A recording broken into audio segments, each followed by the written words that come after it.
Speakers, publishers, consultants, coaches, and info marketers unite. The Speaking of Wealth Show is your roadmap to success and significance. Learn the latest tools, technologies, and tactics to get more bookings, sell more products, and attract more clients. If you're looking to increase your direct response sales, create a big-time personal brand, and become the go-to guru, the Speaking of Wealth Show is for you. Here's your host, Jason Hartman. Yeah, it's my pleasure to welcome Jeff Fromm. He is president of FutureCast, a marketing consultancy that specializes in millennial trends. He's dubbed as the Millennial Marketing Guy, but don't worry, folks. We're going to talk about Gen Z. I know we've talked a lot about millennials over the years, but Gen Z is the new up-and-coming generation. What are they like? What impact will they have on the economy? That all remains to be seen. The oldest Gen Zer is about 23 years old today. So let's dive into this topic. Also, Jeff's newest book is The Purpose Advantage, How to Unlock New Ways of Doing Business. Jeff, welcome. How are you? I'm doing terrific. Thanks for having me. Where are you located? I live in Kansas City and sometimes at 38,000 feet since I travel frequently. Frequent flyer. Yeah, that's how I feel too. So Gen Z, the youngest are about 10 years old and the oldest is about 23. Would that be correct? Yeah, I think that's close. Okay. So that would make the youngest millennial now about 24. And I believe the oldest millennial is somewhere around 39. Would that be about right? I mean, these are fuzzy numbers because demographers sort of give them different breakpoints. But is that the oldest millennial could be anywhere from 39 to about 42, depending on birth year cutoff. Yeah. Man, those millennials are getting old. They're not kids anymore. Right. So tell us a little bit about Generation Z. And I guess maybe after Gen Z, we're going to go back to Generation A or something. And by the way, for interest of disclosure, I'm a Gen Xer, okay? So what is Gen Z like? Do we even know yet? They're the first generation to be completely 100% immersed in technology their entire life. Now, Millennial was mostly immersed in it, but not completely, right? Oh, probably millennial was half and half, depending on whether they're the younger part of the cohort or the older part of the cohort who still grew up with access to rotary dial phones, landline technology. Gen Z, is a cohort of, depending on the birth year cutoffs you use, between about 72 and 90 million individuals. And I think the important thing to understand is they are not millennials to the second power. And I wrote about this in my book, Marketing to Gen Z. They are fairly different from millennials in some substantive ways.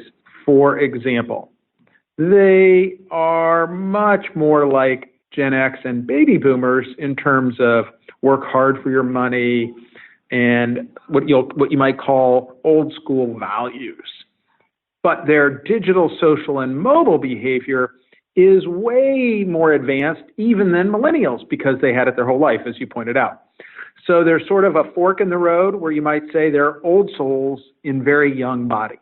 Okay, so that was interesting what you just said before you go on, and I know there's more. But you said that they have like an old-fashioned work ethic. Did I hear you right? Yeah, they're old souls in young bodies. They're digital, social, mobile to the bone, but they believe in hard work. They believe in making money and saving for the future. And yeah. Contrast that with millennials then.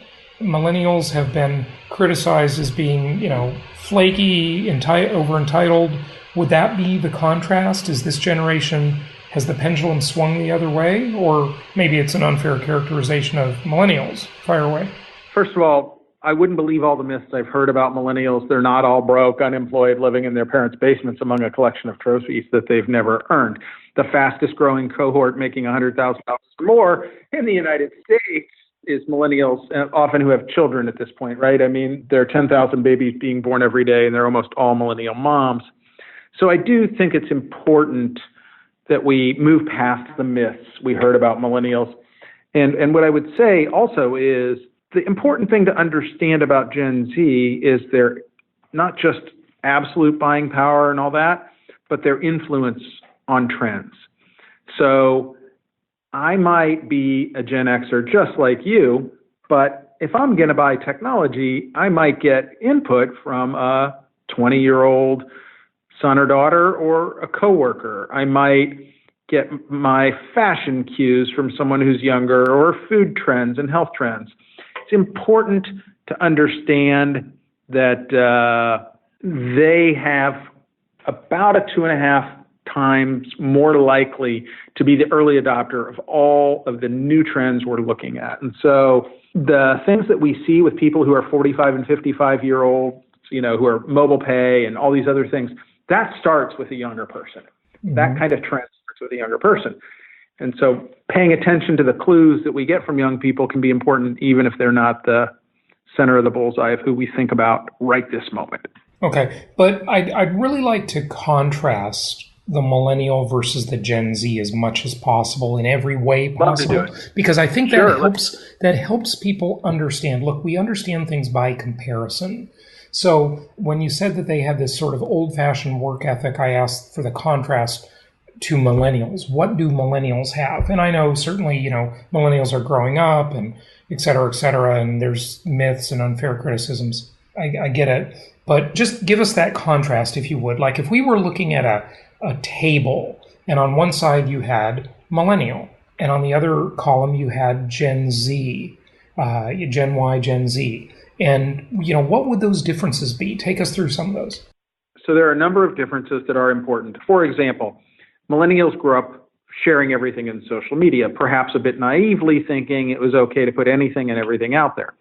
Gen Z is not naive about social media. They will not share information with brands unless they think the quid pro quo for their data is to their advantage in terms of what they might receive from the brand, and an important and, they have to trust the brand. So the truth of the matter is millennials were less cautious for whatever reasons, perhaps again because this was the first generation exposed to it.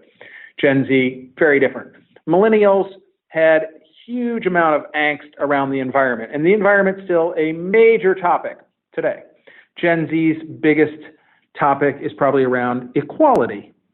So it's not that they don't care about the environment, it's just not their number one topic, at least when we've done research studies to look at it. Millennials were given a bit of a bad rap about being lazy. And look, there were some millennials who came of age during a recession and had trouble finding work. So they were all living in their parents' bunk basements and lazy. Gen Z's coming of age, the economy is robust, unemployment's very low, and Gen Z is future focused.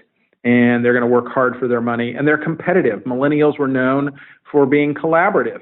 Gen Z will be known for being competitive. I don't want to say being cutthroat, but competition is part of their DNA. Right. So millennials more competitive than Gen Z. Yeah. Okay. Interesting. Okay, good. So if we want to rent a house or sell a house to a millennial versus a Gen Zer, what are we going to do as the landlord or the seller of that property? I mean, are we going to appeal to them differently? Probably you would. I mean, a Gen Zer, we're talking about someone who's 21, 22, 23. So by and large, at this point, they probably haven't formed families. And what we found in our research is behavior change does not change typically based on marital status, but rather on presence of child in the household. So they're largely going to not have children in the household. So at this point, they're going to be interested in things like what's around me and the type of, quote, neighborhood they're buying into, which might need to have restaurants, amenities, public transportation, bike lanes, and things of that nature to be high appeal to them. Mm-hmm. I think if I were looking at someone a little older, that might be different because they might have a child in the household, and then the things that would be of high appeal would be different. Right. Yeah. You know what? That wasn't a good question. Let me rephrase that question. If they're at the same life stage, like, when the millennial or when the Gen Zer hits 30 years old, now, most millennials have passed that 30-year-old mark already, or they're about to. What are they going to be like? And I know you have to make a little bit of a prediction to answer that question, but, say they're apples to apples life stage, but different belief systems, different they come from a different context, right? Maybe that's a better way to ask that question. Would you agree? Yeah, for sure. And I think the thing to understand is the fractional ownership trend in housing is probably of modest interest after I have kids, but high interest before. Mm-hmm. And so if I am young and don't have kids, I think that I want to try to minimize my expense associated with housing, because as a Gen Zer, I'm focused on my financial future and I want to save and invest if I don't have college debt. And if I have college debt, I want to eliminate it. And college debt's definitely a major angst point for Gen Z. Mm-hmm. So I'm trying to get the amenities I want at the most reasonable cost. Amenities could include everything from, a place to live that has not just Wi-Fi, but the ability to be the sort of well-connected home, to how I want to be able to entertain myself with things that are in proximity. The average Gen Zer doesn't really give a ton of thought right now to ownership, because even if they don't have college debt, they're likely more focused on starting to build assets. And historically, that might have meant owning a home and building equity in a home. That is not something that's part of the story for most Gen Zers. Yeah. So that's really interesting. And millennials, I mean, there's such a big cohort. So of course they're moving into the home buying market, but on a per capita basis in comparison to, previous generations, I would say that dream doesn't live for them as much as it did to prior generations, that American dream of home ownership. And of course, they saw their parents get burned in the housing market during their very formative years, a lot of them. So that has something to say about it. But what do you say to that? And then in terms of levels of frugality and planning for the future versus live for today ethic, which generation goes either way? But first, the first question, I know it's a double question. So homeownership, American dream. Yeah. It's not only a great question, it's an insight. And whether you intend it or not, a lot of what is learned is when I come of age, what I see. And so if I came of age during a housing crisis, then that is part of what I take with me into the future. Yep. And so I think when we talk about generations, they're not monolithic cohorts. It's rather very specific. If millennials came of age in 2009 and had trouble finding a job, that's very different than a millennial coming of age in 2012 and having no trouble finding a job. Mm-hmm. So even within that same cohort, that coming of age is an important point. So whether you intend it or not, I think it's important for people to pay close attention to that. As I moved sort of further, I think it's important to understand that Gen Z is future focused, and their markers in the generation suggest that they're more about trying to balance saving for the future and enjoying today versus sort of the rap that was on millennials is sort of they're all about today. And so I think we'll see a more balanced approach and a more disciplined approach and a more, quote, conservative approach to fiscal matters from this cohort. From Gen Z. Yes. More so. But, millennials, I found them to be pretty frugal, haven't you? I mean, they're not like big spenders. It's not like the 80s. Yeah. So here's the other thing to note, and I think this is important for both, and this is a commonality versus a divergent thing. And that is millennials and Gen Z are the ultimate day traders. And many people think they're disloyal, and that's a mistake. They're discerning.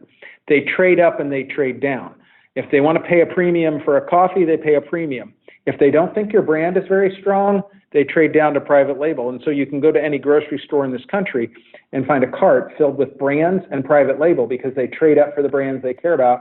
They trade down in categories where the brands are weak or they don't care about the category. Okay, so there you talked about, well, I wanted to get back to the cause marketing angle, the companies they believe in. But go ahead, finish the answer to the other question. Yeah. So the point of the matter is they're a very discerning consumer. Mm-hmm. And why? In part because they've had a tremendous access to so much information from the palm of their hand, and they're more easily able to aggregate that information than you or I because they grew up doing it. Mm-hmm. And so they check brands out and check products out, and they can literally be in an Uber figuring out which restaurant would be best as they're entering a new city for the first time and feel confident about their choice. Okay, good. Because they know how to tap into that network, right? Whereas I'm like, yeah, whatever. Now, both of these demographic cohorts, I'd say, would be typified by, well, at least they like to think of themselves this way, as socially responsible, interested in a company or a brand that believes in something. Look, at cause marketing has been around for a long, long time. This is not a new idea, right? But there are some distinctions about it with these two cohorts, and please, whenever possible, contrast them. How are they different? What are your thoughts on that? So yes, cause marketing has been around for a very long time. I did write a new book called The Purpose Advantage, and in this book, I tried to very much highlight the fact that today's consumer and even employees, when all things are equal, and they're not always equal, definitely prefers brands with a soul. And the key part of this is less about generation and more about the ability to afford something. So if my economic situation doesn't allow me any latitude to be able to purchase something beyond whatever the low-cost item is, then I'm buying the low-cost item. On the other hand, I've mentioned this day trader mentality. If they're really efficient day traders and I'm making a decent living and I'm 22 or I'm 29 and I have a Gen Zer and I have millennials both in the workforce who have discretionary income. So then I can be efficient in my trading up and trading down, and I can have a private label choice when private label is the best option for me, and I can have a values-oriented brand when I prefer a values-oriented brand. And so what we're seeing is a profound change in behavior driven by the fact that government, both sides of the aisle, is not governing on any political issue. There's nothing happening.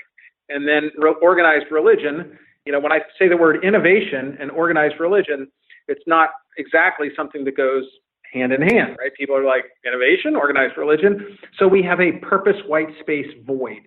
And what we see is brands connecting with people on issues, whether it's Walmart and the letter they sent to Congress, both sides of the aisle, saying, do your job, whether it's Patagonia saying, we have to reimagine our purpose. We're no longer just here to do no harm. We're here to protect and defend.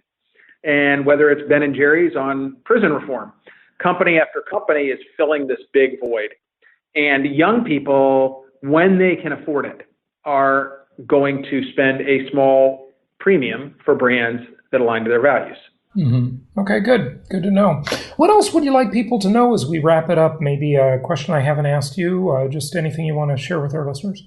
Sure. I think that the key thing to understand and the mistake that costs people millions of dollars is getting entangled in the myths around millennials and Gen Z.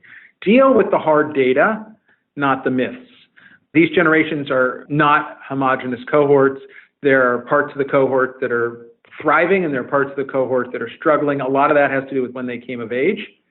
The discretionary spending today is a significant part of how people express themselves, but often around brands that sort of stand for things that I aspire to support. Good stuff. I've got a question for you before you go, but first, give out your website if you would. I'm easily found at jefffromm.com, JEFFFROMM.com. Great. And Jeff, just a final question before you go. One of the interesting things we've seen in the world of housing that I think speaks to sort of the mentality of the population at any given time. One of the economists that I've had on the show many times, Harry Dent, predicted a long time ago a crash in the, what's known as the McMansion housing market, right? These big giant houses that are much more than anyone needs, right? And I'm just sort of wondering, as we see Gen Xers aging, millennials aging, certainly baby boomers aging out of those properties, empty nesters, et cetera, and, moving to simpler properties to maintain. Do you think the millennial generation and then even later Gen Z is going to come and pick up all these big McMansion houses, or are they just kind of their mentality not going to interest them in that kind of housing stock? It's funny you asked the question because I've talked about McMansions in some of the speeches I've given. I don't think the McMansion is going to make a big comeback because today's consumer really wants technology and features, and given a trade-off between size and a well-connected house or a really fancy kitchen, they're going to go for the well-connected house and the really fancy kitchen. So I don't see a major rebound on the oversized 8,000 square foot homes that were built back in the day. Yeah, so they're going to languish on the market is your prediction. But, it's not like that's a trade-off, is it? I mean, the well-connected home is not hard to do. You don't even have to wire any of that stuff in anymore. It's all wireless. Sure. If you want to have your lights go on and off or dimmed or be a different color or, and I don't want to say too loud, your ALEXA, you can do all this stuff wireless. So big house, small house, not a big difference, is it? Well, I think mentally maybe that may be true. There's still the cost of heating and air conditioning and taxes and everything else. Yeah. So, and gardening, mowing the lawn is still a pretty low-tech experience. Yeah. Let me say this. It's not something I see as a high probability thing compared to other things that I think are pretty high on their agenda. Yeah. Are they going to have big families? I mean, they've delayed marriage. They've some marriage has kind of gone out of style in general, but if they're getting married later. No, they're probably not going to generally have big families. Yeah, so they're going to be small families, 1 or 2 kids or maybe no kids, right? Yeah, I don't know how you do 1.8, but it'll be less kids. Well, statistically, you can do it. Okay. And so then you also have less of a need around that bigger home, too, right? Exactly. I was kind of looking at that as a result of that. Yeah, absolutely. The other thing, I think, as they continue to want to be in suburban areas by schools when they're having families that they would have access to public transportation in schools, that will dictate to some extent the size of the home that they can buy. Proximity to public transportation and school. If it's bigger homes, then bigger homes will be in vogue. If it's smaller homes can be in vogue because location will still be true. Well, I hate to keep extending this interview, but I can't leave that one alone. We got autonomous vehicles right around the corner, and it looks like we're going to have cheap energy for quite a while, in terms of fuel cost and electric cars and so forth. So I don't know. I kind of wonder if maybe there's going to be a resurgence of the suburbs because for sure. And certainly technology, we can just work at home in general. We don't need to commute anywhere, right? Suburbs will be cool again. McMansions will not. Suburbs will. Yeah. Okay. Interesting. So they still like having a yard in the suburban lifestyle, but maybe not a McMansion necessarily. Very interesting. Jeff, great talking to you. Interesting conversation. And I can't wait to see 5, 10, 15 years from now how it all turns out. Thank you for your time. All right. Thank you. Thank you so much for listening. Please be sure to subscribe so that you don't miss any episodes. Be sure to check out the show's specific website and our general website, hartmanmedia.com, for appropriate disclaimers and terms of service. Remember that guest opinions are their own, and if you require specific legal or tax advice or advice in any other specialized area, please consult an appropriate professional. And we also very much appreciate you reviewing the show. Please go to iTunes or Stitcher Radio or whatever platform you're using and write a review for the show. We would very much appreciate that. And be sure to make it official and subscribe so you do not miss any episodes. We look forward to seeing you on the next episode.